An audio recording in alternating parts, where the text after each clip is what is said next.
बहुत समय पहले की बात है। एक छोटे से गांव में एक लड़का रहता था जिसका नाम अर्जुन था। अर्जुन का मन हमेशा उत्सुकता से भरा रहता था और वह हमेशा नए रहस्यों की तलाश में रहता था।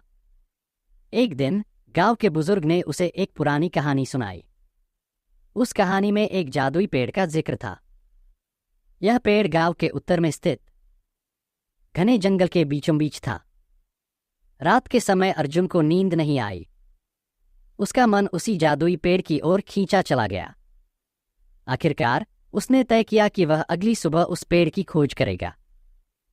सुबह होते ही अर्जुन बिना किसी को बताए जंगल की ओर निकल पड़ा। जंगल में घुसते ही उसे महसूस हुआ कि यह कोई साधारण जंगल नहीं था। हर पेड़ पौधे की अपनी एक अलग महक थी। पत्तों की सरसराहट में भी एक अलग ही संगीत था।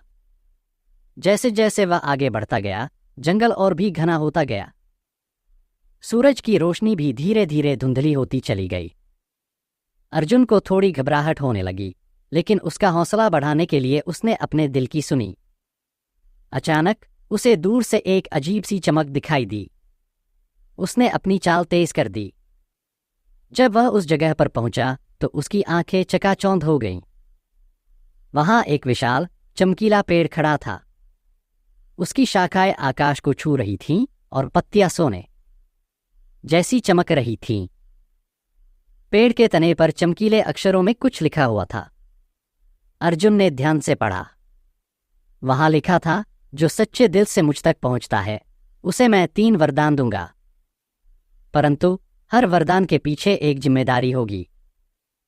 सोच समझकर वरदान मांगना। अर्जुन सोच में पड़ गया। उसे पता था कि जादू हमेशा दोधारी तलवार की तरह होता है। उसने सोचते हुए पहला वरदान मांगा, मैं पूरे गांव के लिए अनाज चाहता हूं ताकि कोई भी भूखा न सोए। पेड़ ने तुरंत ही उसे आशीर्वाद दिया और कहा, तुम्हारा यह वरदान पूरा होगा, परंतु याद रखना, इस अनाज का उचित वितरण तुम्हारी जिम्मेदारी होगी। अर्जुन खुशी से उछल पड़ा और गांव की ओर दौड़ गया। घर पहुंचते ही उसने देखा कि उसके आंगन में अनाज के ढेर लगे हुए थे। पूरे गांव में खुशी की लहर दौड़ गई। लेकिन कुछ ही दिन बाद उसे समझ में आया कि अनाज का वितरण उतना आसान नहीं था जितना उसने सोचा था। कुछ लोग लालची बन गए थे और कुछ ने अनाज का दुरुपयोग करना शुरू कर दिया था। अर्जुन ने कड़ी मेहनत की और हर किसी को समझाया कि अनाज का सही उपयोग कैसे करना चाहिए। कुछ महीनों बाद अर्जुन दोबारा उस जादुई पेड़ के पास गया। इस बार उसने वरदान मांगा, मैं गांव के हर बच्चे को शिक्षा देना चाहता हूं ताकि वे अपने जीवन में सफल हो सकें। पेड़ ने उसे फिर से आशीर्वाद दिया और कहा, तुम्हारा यह वरदान भी पूरा होगा, परंतु हर बच्चे को सही शिक्षा देने की जिम्मेदारी तुम्हारी होगी। गांव में एक सुंदर स्कूल बना दिया गया और हर बच्चा वहां पढ़ने आने लगा। लेकिन अर्जुन ने जल्दी ही महसूस किया कि शिक्षा केवल किताबों से नहीं होती। उसे बच्चों के मन में अच्छे संस्कार और आदर्श भी डालने थे। इसके लिए उसने अपना पूरा समय बच्चों के साथ बिताना शुरू किया। धीरे धीरे बच्चों ने न केवल पढ़ाई में बल्कि जीवन के हर क्षेत्र में उन्नति करना शुरू कर दिया। फिर एक दिन जब अर्जुन तीसरी बार उस पेड़ के पास गया, उसने आखिरी वरदान मांगा, मैं चाहता हूं कि हमारे गांव में हमेशा शांति और समृद्धि बनी रहे। पेड़ ने मुस्कुराते हुए कहा, तुम्हारा यह वरदान भी पूरा होगा, परंतु शांति और समृद्धि बनाए रखने की जिम्मेदारी तुम्हारी होगी। अर्जुन ने शांति और समृद्धि के महत्व को समझने के लिए ध्यान और योग का अभ्यास करना शुरू किया। उसने गांव में भी शांति और एकता का प्रचार किया। धीरे धीरे गांव के लोग एक दूसरे के साथ सहयोग करने लगे और गांव में सुख शांति का माहौल बन गया।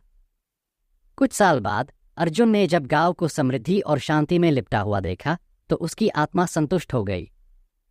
उसने अपने तीसरे वरदान की भी जिम्मेदारी निभा ली थी। अब उसे लगा कि उसकी यात्रा पूरी हो गई है। एक दिन उसने गांव के बुजुर्गों को बुलाया और उन्हें जादुई पेड़ का रहस्य बताया।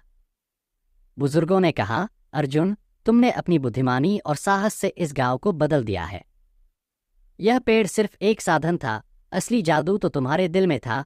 अर्जुन मुस्कुराया और बोला, सच्चाई यही है कि जादू केवल उन्हीं को मिलता है जो उसके लायक होते हैं। उस दिन के बाद अर्जुन ने जादू की तलाश छोड़ दी और खुद को गांव की सेवा में समर्पित कर दिया। गांव के लोग उसे जादूगर अर्जुन के नाम से बुलाने लगे और उस जादुई पेड़ की कहानी पीढ़ी दर पीढ़ी सुनाई जाने लगी, ताकि सभी को यह सीख मिल सके कि सच्ची शक्ति और जादू हमारे भीतर ही होते हैं, बस हमें उसे पहचानना आना चाहिए।